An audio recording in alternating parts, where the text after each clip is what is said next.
Bonjour à tous et bienvenue sur ChessME. Aujourd'hui, je vais vous montrer comment s'entraîner à connaître tous les motifs tactiques et pièges tactiques qui se trouvent cachés dans les ouvertures que vous pouvez jouer ou que vous aimez.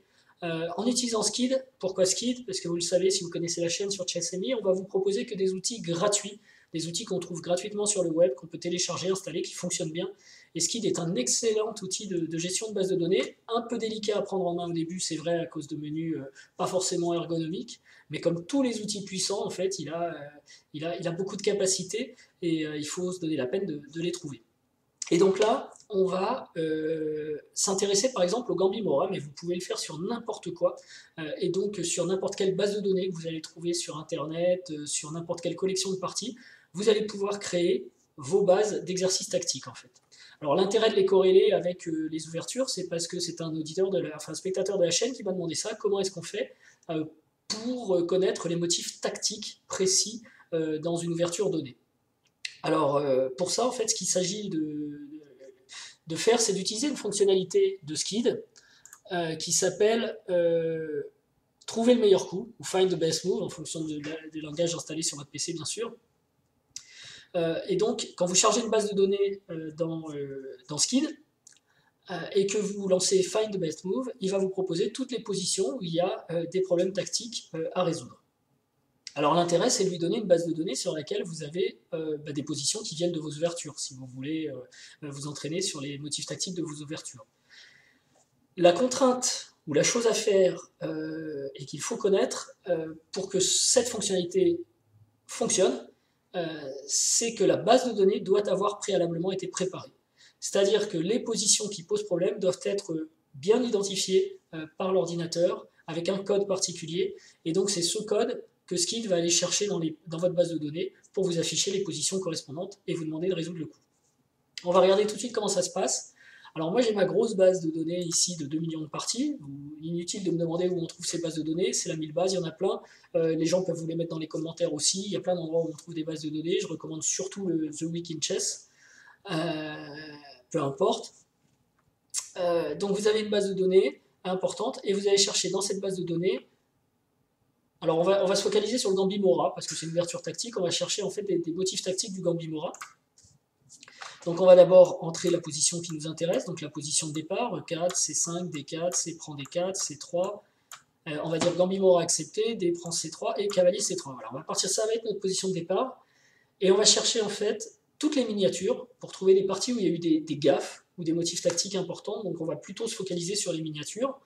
Mais si vous avez une ouverture qui a beaucoup de théorie et que vous voulez plutôt chercher les gaffes qui sont commises à l'issue de la théorie, genre une nage d'or, tout le monde récite 24 coups, vous pouvez aller chercher entre le 25e et le 35e coup les parties décisives. Et donc il y a forte chance que vous jouiez beaucoup de théorie au début et qu'à la fin il y ait aussi des motifs tactiques qui apparaissent. Enfin bon, peu importe, ça c'est à vous de tuner comme vous voulez. Pour le Gambimora, moi je vais regarder des miniatures. Donc pour ça, je vais demander d'abord au programme de rechercher la position que je viens de mettre sur l'échiquier dans ma base de données. Donc il en trouve 2500, ok, super. Et ensuite je vais lui demander parmi ces 2500, donc parmi ces 2500, c'est en cliquant ici, en disant que ça va être un deuxième filtre que je vais appliquer, je vais chercher les parties qui ont duré moins de 24 coups, donc 48 demi-coups, des miniatures, avec un résultat, et pas les parties nulles, gagnées ou perdues pour les noirs. Alors je pourrais sélectionner que les blancs pour les blancs ou les noirs, enfin, ouais, gagnées ou perdues, quoi. Je pourrais sélectionner qu'une couleur pour travailler qu'une couleur, là, bon, peu importe, je vais faire les deux. Et voilà, je cherche donc ça. Et là, j'ai réduit mes 2500 parties à 520 parties. Je ferme mon filtre. Tout. Voilà. Et donc, j'ai maintenant mes 520 parties ici. Je ne veux pas les modifier dans ma grosse base de données, je voudrais les envoyer vers une base de données de travail qui serait ma base de données d'exercices tactiques sur le Gambimora. Vous voyez, il n'y a bien que des miniatures, 22 coups, 20 coups, 16 coups, de parties décisives sur le Gambimora. Donc ce que je vais faire, en plus de 1943 à nos jours, j'imagine, 2019. Voilà. Bref, donc je vais envoyer, je vais créer une nouvelle base de données d'exercice avec ces parties. Donc d'abord, ces parties que j'ai trouvées, je les envoie vers une base de données temporaire en PGN. Pourquoi? Parce que Skid n'est pas capable d'écrire ou de modifier des PGN. Il est juste capable d'envoyer toutes ces parties vers un PGN ou d'importer des PGN dans une base de données. Donc on ne va pas pouvoir travailler. Une base de données de travail Skid, ce ne sera pas une base de données PGN, ce sera une base de données Skid. Donc ce qu'on vient de sélectionner, on l'envoie vers un PGN. Ensuite, on crée notre belle base toute vide de Gambi Mora et on réintègre le PGN qu'on va créer là dedans. Exemple, donc je crée ici le PGN Mora. C'est juste une base de données temporaire dans laquelle j'ai exporté toute cette recherche, en fait, mes 520 parties. Ensuite, je vais créer une nouvelle base, cette fois au format Skid, vous voyez, Skid Database, que je vais appeler Mora, exercice, par exemple, hein, peu importe. Enregistrer, et vous voyez, j'ai une base de données vide, il n'y a rien dedans, j'ai créé une nouvelle base. Tout de suite, je vais réintégrer le PGN, c'est pour ça que je vous fais une vidéo, c'est quand même un petit peu, il y a quand même des choses à savoir. Donc, importer un fichier PGN, c'est le PGN Mora que j'avais créé, boum, et j'ai bugué. J'ai dû faire une fausse manip et envoyer qu'une seule partie dans mon Mora PGN. C'est pas très grave, on va reprendre ici, j'avais ma sélection, j'avais mes 520 parties, j'avais dû faire export current game en fait au lieu de faire export all filter game. Donc toutes les parties filtrées, je vais les envoyer vers mon PGN Mora, ce que je disais, fichier temporaire. Il me dit qu'il existe, est-ce que je vais l'écraser? Oui. Et maintenant je retourne vers ma base de données d'exercice. Ok, cette partie-là, je vais la supprimer. Delete.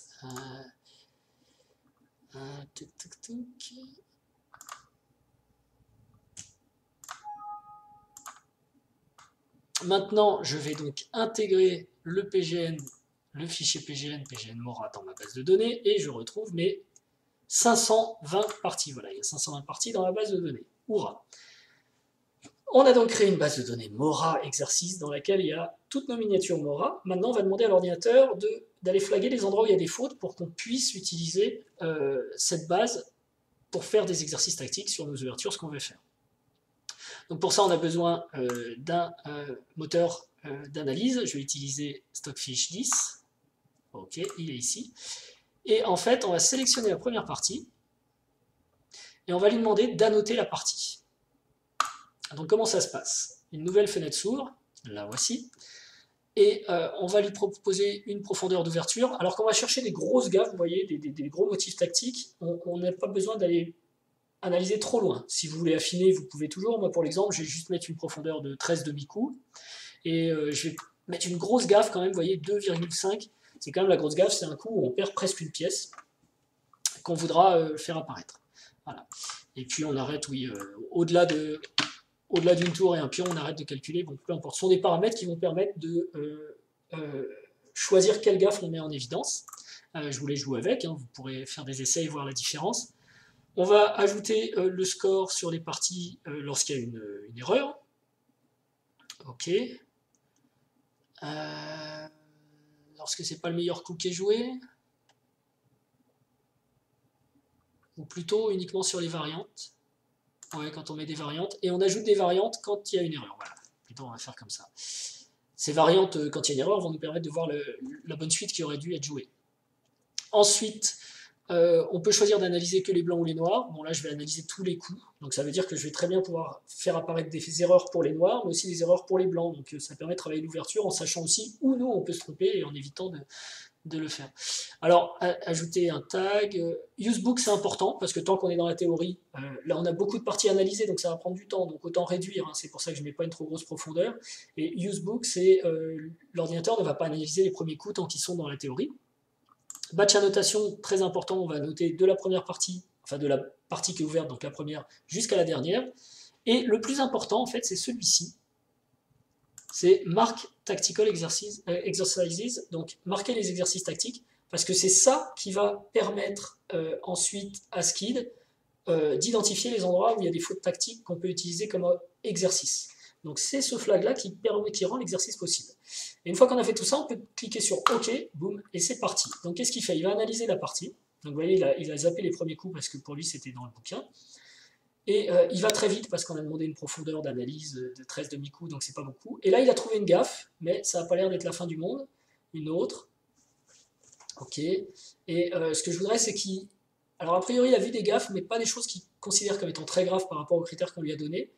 Et il n'a pas encore tagué la partie. Si je prends la liste de parties, vous voyez là j'ai les flags.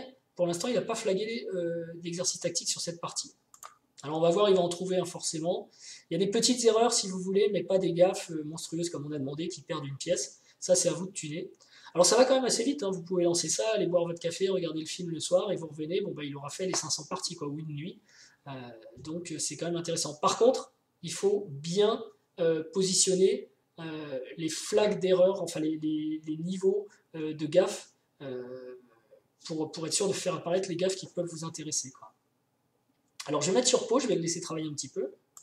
Ok, donc j'ai fait, pendant cette pause, j'ai fait une petite pause, vous ne l'avez pas vu bien sûr, j'ai fait un quart d'heure d'exercice tactique, j'ai fait autre chose, et vous voyez, il en est déjà à la 70e partie.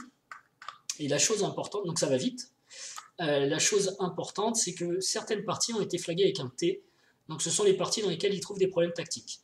Je vais arrêter ici l'analyse, donc je demande à Stockfish d'arrêter tout simplement. Voilà. Et sur cette base de données qui a été préparée, je vous montre simplement comment ça se présente. Voilà une partie qui a été flaguée comme tactique. Et en fait, ce que fait l'ordinateur, c'est qu'il positionne ce petit flag, étoile, étoile, étoile, qui veut dire qu'en fait, il y a un problème ici. Et la position après le coup H6 passe d'une évaluation moins 0,6 à 4,8. Donc les noirs ont vraiment fait une grosse gaffe. Ils auraient dû jouer apparemment cavalier C6, mais peu importe. Et donc notre but, ça va être de trouver le bon coup. Alors là, comme je l'ai sous les yeux, je vois que c'est dame D5, mais on va regarder comme ça les différents exercices. Donc une fois que vous avez votre base de données qui a été préparée par l'ordinateur, avec des parties flaguées T et ce genre d'informations positionnées par le moteur d'analyse, ne vous inquiétez pas, c'est Skin en fait qui gère ça. Vous allez sur la première partie et vous demandez à vous entraîner. Donc training, find best move, et c'est parti. Il vous trouve la première position. Alors par contre, il ne faut pas qu'il mette le moteur d'analyse, sinon c'est trop facile. Celui-là, on va l'arrêter. Voilà. Et en fait, il vous montre, il a changé un peu la disposition de l'écran, il vous montre l'échiquier, il a enlevé le PGN parce qu'évidemment dans l'affichage de la partie, parce que dans l'affichage de la partie il y a la réponse, et il vous informe que c'est dommage d'ailleurs, bon on le voit là, c'est pas grave, j'aurais peut-être dû faire quelque chose pour mieux voir les commentaires ici, voilà. Il vous informe que les noirs viennent de gaffer, que c'est avantage gagnant au blanc maintenant, et qu'on passe de moins 0,6 à 4,8. Donc voilà la position, et donc il faut trouver la solution. La solution c'est dame D5. Alors, j'aurais pu me tromper, hein, si j'avais joué, je sais pas moi, cavalier E6, il m'aurait dit non, est-ce que vous voulez faire une variante, etc. Par contre, si vous trouvez le bon coup, il vous dit rien. Et vous pouvez aller au coup suivant, E6, et on peut continuer comme ça la partie, tant qu'on trouve le bon coup, il joue. Et là en fait ça a dû être abandon, donc c'est résolu. Ok. Ça m'intéresse, j'ai vu un motif tactique alors on est au 14e coup hein, dans mon Gambimora ici. Je vais choisir le Find Best Move, donc il va me proposer la position suivante dans la base de données, c'est celle-ci. On voit que au 20e coup, le roi noir s'est déjà bien baladé. Alors on est dans des positions qui relèvent du Gambimora, mais j'avais demandé des grosses gaffes, donc on est quand même dans des positions qui sont chaudes. Donc là, on peut imaginer, je ne sais pas ce que ça va être d'ailleurs, peut-être tour E2 ou tour F1, je ne sais pas. Alors j'essaye 1, c'est ça, coup de bol. Tour ici. Alors j'avais pas vu d'ailleurs au départ ce qu'il nous disait, fou C5. Et on va presque au mat là, hein, on passe à 327, donc ça veut dire que doit y avoir un mat, il faut le calculer, parfois c'est un peu loin.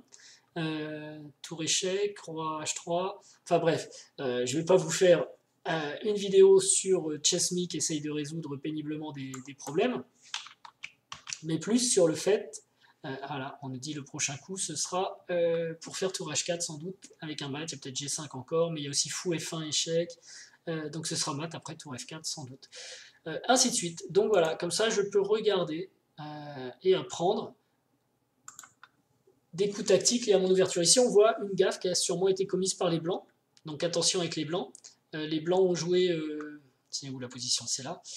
Les blancs ont joué dame E4, espérant gagner quelque chose ici, mais c'est une erreur. Du coup, ils avaient l'avantage. Et en fait, là, on voit aussi, on peut qualifier les problèmes.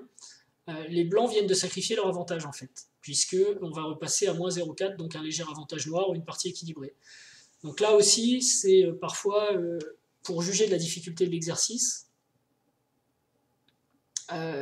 on n'est pas comme tout à l'heure dans la recherche d'un mat, on est plutôt sur, on va équilibrer la position, quoi. Voilà. Et ainsi de suite. Donc, vous avez compris comment faire. Il faut, pour pouvoir s'entraîner à résoudre des problèmes tactiques sur n'importe quelle base de données issue de SKID, il faut d'abord préparer la base de données en utilisant le moteur d'analyse et en lui demandant de marquer les exercices tactiques. Et ensuite, une fois que la base de données est ouverte, on lui demande à chaque fois Find Best Move et il nous propose une position où une erreur a été faite, ici 11 F6, et il nous demande de trouver le bon coup qui gagne à peu près l'équivalent d'un pion puisqu'on était sur du moins 0,8 et qu'on passe à 2,1, donc à peu près une pièce par an. Voilà. Je vous laisse avec cette position. J'espère que ça vous aura plu. Je vous souhaite de bons entraînements du coup sur vos ouvertures et je vous dis à très bientôt. N'oubliez pas de vous abonner et de mettre des commentaires et des likes, c'est très important. Je vous remercie et à très bientôt. Ciao.